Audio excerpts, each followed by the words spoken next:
ما بحوله جنني وخسر والناس زلط للرقبة.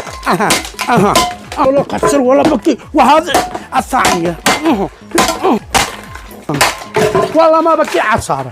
عرض اليوم عصارة الليالي الرمضانية، فيها عجائب وغرائب من القوة والجودة والمتانة. خلوكم معنا وهذا بلوكه ما تشاهدون. هذا واحدة،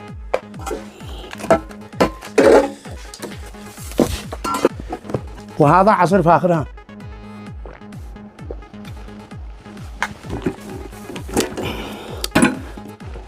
هذا عنبروت لا تقطع ولا حاجة. وهذا التفاح انتم دارين باكه في قاسية لا تقطع ولا شيء. وهذا الموز. وهذا المركز. هذا المركز وهذا سكر قهاء. وهذا رومي شمها. وهذا الزجاجة مع الزنجبيل خلينا عجنها عجين. كل عصارة تجي بقلصين اثنين.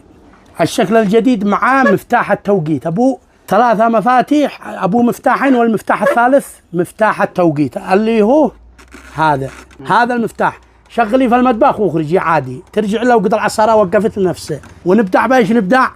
لا جي كذا نبدع بالبلوكه ونقول بسم الله يا رحمن يا رحمن.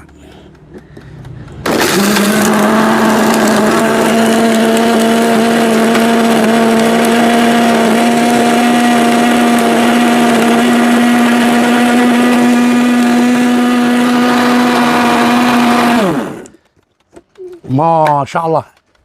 هذا مشروب بخار. هذا تراب. ها شوفوا كيف الرماد.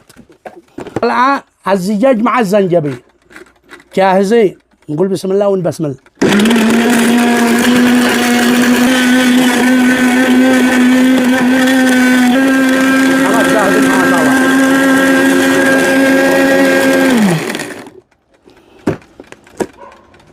لا زجاج ولا مزاجه، معكم خراج زنجبيل مع الزجاج. عملنا هنا الحين رومي الشام.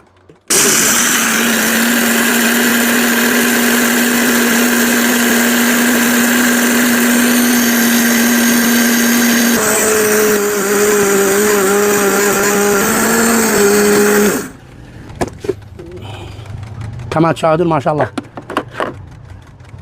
رايحة المذاق كأنك داخل طاحون. والآن وصلنا عند عيش عند اللي بنستفيد منه ونشربه كله. ونقول بسم الله.